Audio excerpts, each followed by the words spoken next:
नमस्कार, राज की बात में आपका स्वागत है। पूरी दुनिया में एक विचारधारा मानवाधिकार साथ ही सेकुलरिज्म की चल रही है। हर जगह पर बात की जाती है सेकुलर देश या फिर मानवाधिकार की सुरक्षा की जानी चाहिए। फांसी के सजे पर पूरे यूरोप में प्रतिबंध लगा हुआ है। लगभग हिंदुस्तान में rarest of the rare case में फांसी की सजा होती है, लेकिन ये मुस्लिम देश इस बात से कोई मतलब नहीं रखते हैं कि मानवाधिकार उनके लिए दूसरे देशों में हो, लेकिन उनके देशों में इसका कोई मायने नहीं होता है। कतर में 8 भारत के पूर्व नौसैनिकों को मौत की सजा दी गई, और यह मौत की सजा जो दी गई है उसके लिए वजह नहीं बताई गई। उन्हें गिरफ्तार किया गया और गिरफ्तार करने के बावजूद उनसे जब बार बार कतर से पूछा गया कि इनके खिलाफ चार्जेज क्या है, इन्होंने क्या गलती की है, कोई सूचना नहीं दी गई, कोई डिटेल नहीं दिया गया और सीधे कोर्ट से फांसी की सजा हो गई। यानी कतर को यह बताने में समस्या हो रही है, क्योंकि यह कतर का मामला है ही नहीं, यह मामला कतर के ऊपर थोपा गया है, और यह थोपने वाले जो देश भारत के दुश्मन हैं उसने कतर को अब फंसा दिया है। यह मामला चला कैसे, और ये पूर्व नौसैनिक अधिकारी जो है भारत के 8 जिनको फांसी की सजा दी गई है, वो वहां क्या कर रहे थे और उनके ऊपर क्या मामला हो सकता है, ये इधर उधर से मीडिया रिपोर्ट से या फिर सरकार अपने तरीके से जांच करके पता करने की कोशिश में कुछ जानकारी इकट्ठा की है, लेकिन अभी भी कतर कंफ्यूज है और कंफ्यूजन उस पर भारी पड़ने वाला है, क्योंकि पीएम मोदी भी एक्टिव हो गए हैं। विदेश मंत्री डॉक्टर एस जयशंकर ने कड़ी चेतावनी दे दी है और पीएम मोदी और जयशंकर के बीच बातचीत हुई है। हर तरीके से कतर के साथ बातचीत की तैयारी की जा रही है, लीगल तरीके से, यानी कि कानूनी तरीके से इसका समाधान कैसे निकाला जा सकता है। दया याचिका जो अमीर के पास भेजी जा रही है उस पर कैसे फैसला हो सकता है, या फिर अगर कतर ने इधर उधर टाल मटोल किया तो उसके बाद अरब देशों पर क्या कार्रवाई हो सकती है। यह सारे पहलुओं को टटोला जा रहा है, लेकिन यह घटना क्या है, ये तरीके क्या है, ये मुस्लिम देशों ने क्यों पूरे हिंदुस्तान नहीं बल्कि दुनिया के अंदर ऐसा दहशत फैला रखा है कि हमारे यहां अगर कुछ होगा तो फिर हम सीधे मौत के घाट उतार देंगे। ये कौन से तरीके हैं। कतर में 30 अगस्त 2022 को 10 लोगों को गिरफ्तार किया गया, जिसमें से 8 भारतीय नौसेना के पूर्व अधिकारी थे। ये भारतीय नौसेना में कैप्टन रह चुके हैं, कमांडर रह चुके हैं, सेलर रह चुके हैं, और इन लोगों ने 20 साल की अपनी नौकरी पूरी की, सम्मान के साथ भारतीय नौसेना में काम किया और बेहतरीन काम किया। काम ऐसा था जिससे कुछ लोगों को प्रेसिडेंट मेडल मिला है तो कुछ लोगों को अलग अलग नेवी का अवार्ड मिला है। इन लोगों का काम बेहतर था और इसलिए अलग अलग जगहों से इनकी डिमांड भी थी रिटायरमेंट के बाद, लेकिन इन लोगों ने अपने कैरियर के लिए चुना कतर को। वहां पर एक कंपनी दहरा ग्लोबल प्राइवेट कंपनी है जो कि सिक्योरिटी प्रोवाइड करती है और साथ ही ट्रेनिंग भी प्रोवाइड करती है। क्योंकि कतर एक छोटा सा देश है, उस देश के लिए अपनी सुरक्षा व्यवस्था भी अपनी नहीं है। वहां के कई मंत्रालय जो हैं वो भारत से गए हुए कुछ लोग संभाल रहे हैं, जैसा कि कतर से जानकारी भी मिलती है। और इसीलिए कतर के सेना नौसेना की ट्रेनिंग के लिए भी प्राइवेट एजेंसियों का इस्तेमाल किया जाता है, और वो प्राइवेट सिक्योरिटी एजेंसी जो है वो अलग अलग देशों के सैन्य अधिकारियों को अपने साथ जोड़ते हैं और वो ट्रेनिंग देते हैं वहां के सैन्य अधिकारियों को, सेना को। इसी तरीके से ये जो दाहरा ग्लोबल है वो भी यही काम करती थी, और ये जो 8 नौसैनिक अधिकारी थे जो रिटायर हो चुके थे, उन्होंने उसके साथ कॉन्ट्रैक्ट किया और फिर वहां पर कतर के नेवी अधिकारियों के लिए ट्रेनिंग देने लगे। लेकिन इस बीच एक और मामला सामने आया।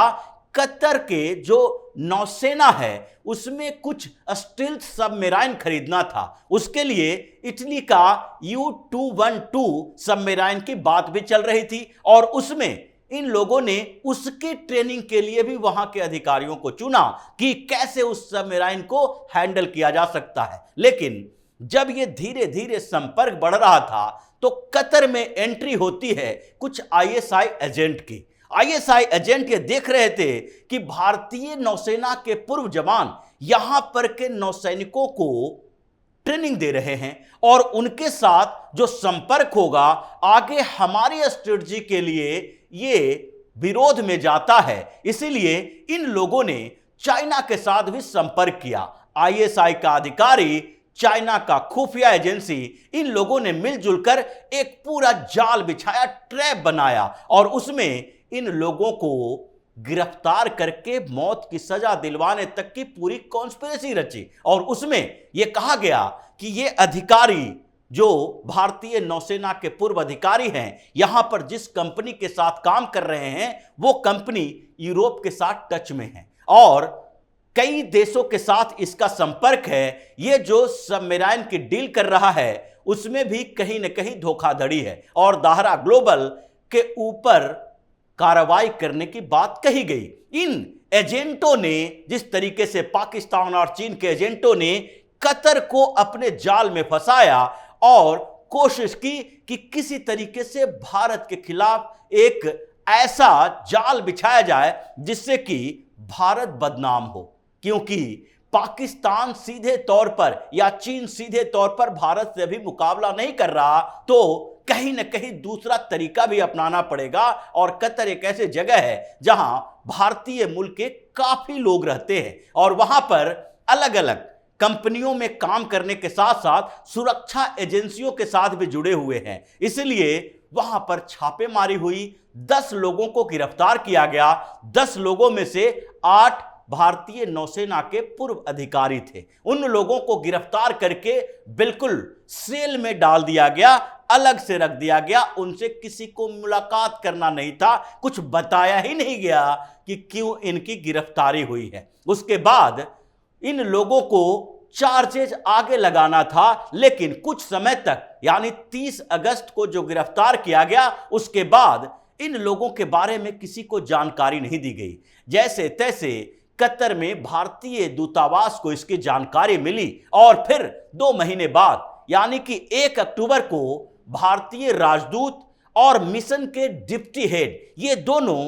कतर से बातचीत करने के बाद इन लोगों को से मुलाकात करने के लिए गए, सही स्थितियों के बारे में जानकारी ली और फिर 2 दिन बाद यानी कि 3 अक्टूबर को इन लोगों को काउंसलर एक्सेस मिला, यानी भारतीय दूतावास से आप संपर्क कर सकते हैं, अपनी बात रख सकते हैं। लेकिन कतर पर तो दबाव पाकिस्तान और चीन का भी था और फिर धीरे धीरे ये मामला आगे बढ़ा। भारत सरकार ने अलग अलग तरीके से लीगल तरीका जो कहा जाता है कानूनी तरीके से इन लोगों के लिए अपना जो भी करना था वो किया। लेकिन स्थितियां क्या हुई, फिर से ट्रायल शुरू हुआ मार्च में इस साल। और पहले इन लोगों को जो मार्च में ट्रायल शुरू हुआ तो चार्जेस लगाए गए। जब भारत सरकार ने या फिर वहां पर दूतावास ने यह मांग की कि इनके ऊपर चार्जेस क्या है, फिर भी यह बताया नहीं गया।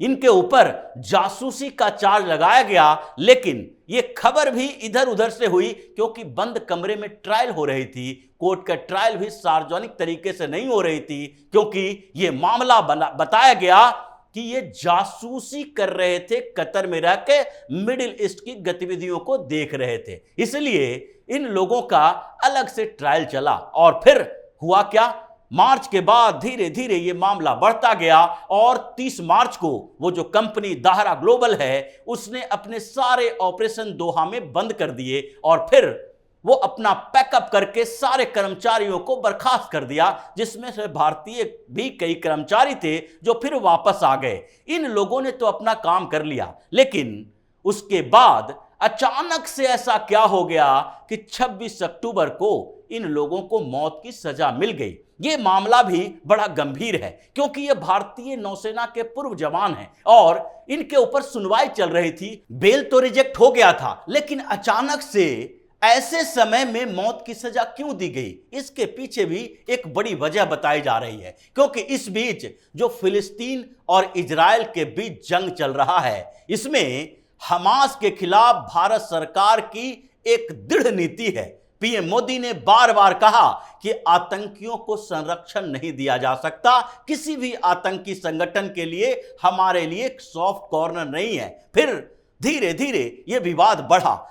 इस्लामिक राष्ट्रों ने यानी कि 57 इस्लामिक देशों ने बैठक बुलाई, उसके पहले अरब लीग के 13 देशों ने बैठक बुलाई। इन लोगों ने आपसी कोऑर्डिनेशन के जरिए यह कोशिश की कि कैसे इस पर दबाव बनाने के लिए भारत का भी इस्तेमाल किया जा सकता है, लेकिन भारत सरकार ने इस बात के लिए अपना स्टैंड नहीं बदला कि हम आपके लिए किसी आतंकी संगठन का समर्थन कर सकते हैं। इजराइल और फिलिस्तीन के मुद्दे पर ऐसा नहीं है कि भारत की तरफ से सहायता सामग्री नहीं गई, यहां से भी सहायता के लिए सामग्री भेजी गई है फिलिस्तीन में, गाजा में, जो पीड़ित लोगों के लिए है। लेकिन ये हमास के हितैषियों, समर्थकों, उसके आतंकियों के लिए नहीं है। और इसलिए इजराइल ने बार बार कहा, भारत सरकार का समर्थन किया, यहां तक कि पीएम मोदी की सराहना की। उनके राजदूत ने यहां तक कहा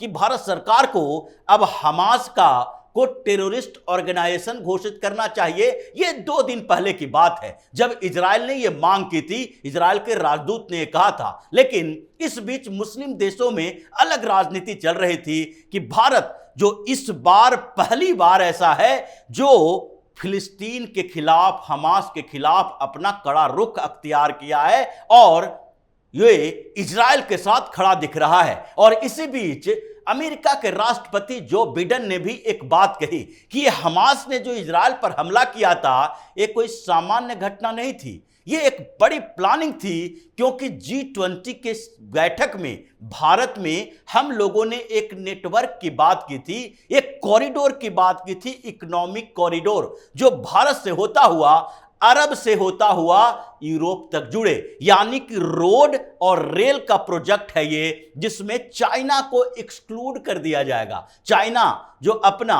one road one belt policy ला रही है, उसका भारत एससीओ में भी विरोध कर रहा है। लेकिन एक नया इकोनॉमिक कॉरिडोर बनाया जाएगा जिसमें इजराइल की भी भूमिका होगी और उसमें यूएई और सऊदी अरब की भी भूमिका होगी। सऊदी अरब इसके लिए तैयार है क्योंकि सऊदी अरब को लगता है, वहां के प्रिंस सलमान को भी लगा कि जिस तरीके से स्थितियां बदल रही है, आगे के 50-60 साल बाद यहां पर जो पेट्रोलियम की इतनी डिमांड है वो नहीं रह पाएगी। एटम एनर्जी और बैटरी संचालित गाड़ियां, इलेक्ट्रिक एनर्जी का उपयोग जो किया जा रहा है, उसमें पेट्रोल डीजल की डिमांड कम होगी। इसलिए सऊदी अरब अलग अलग सेक्टर में इन्वेस्टमेंट कर रहा है, भारत में भी, अमेरिका में भी, यूरोप में भी, और अपने देश में टूरिज्म को बेहतर बनाने की कोशिश कर रहा है, जिससे इस इकोनॉमिक कॉरिडोर से उसका सीधा संबंध था। सऊदी अरब और यूएई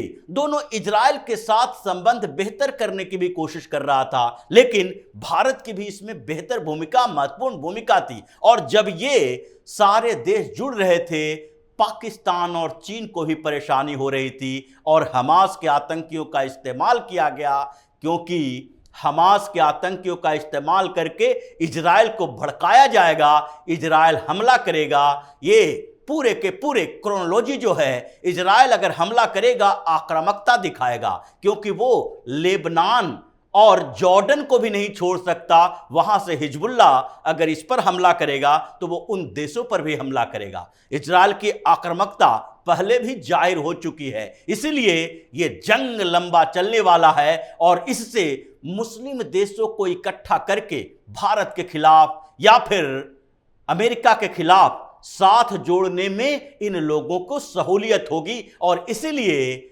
भारत के खिलाफ ये कार्रवाई की गई। लेकिन अचानक से इस बीच 26 अक्टूबर को कतर से एक फैसला आता है, उसका कोर्ट भारत के 8 नौसैनिक अधिकारियों, जो पूर्व नौसैनिक अधिकारी हैं, उनको मौत की सजा दे देती है। भारत सरकार इस पर नजर बनाए हुए है, हर पहलुओं पर ध्यान दे रही है। लेकिन अगर कतर ने इन लोगों के जाल में फंसकर भारत के खिलाफ बड़ी कार्रवाई की, यानी कि उन नौसैनिक अधिकारियों को नहीं छोड़ा, तो इस बार 57 मुस्लिम देश जो हैं उसके ऊपर खतरा का बादल मंडरा रहा है। अरब लीग के 23 देश पहले से ही आपस में तो फूटे हैं, लेकिन इस्लाम के नाम पर एकजुट हो जाते हैं। यह भारत पर दबाव बनाने की बड़ी कोशिश है, लेकिन यह कोशिश कामयाब नहीं होगी। धमकी यही है, चेतावनी यही है कि उन्हें छोड़ दो, और अगर नहीं छोड़ते हो तो फिर तुम विनाश के लिए तैयार रहो। सभी मुस्लिम देशों को इसका खामियाजा भुगतना पड़ेगा। तो इसी तरह की खबरों के साथ फिर से हाजिर होंगे। तब तक के लिए बने रहिए हमारे साथ और देते रहिए हमें सहयोग, ताकि इसी तरह की खबर हम आपके लिए लाते रहें। धन्यवाद।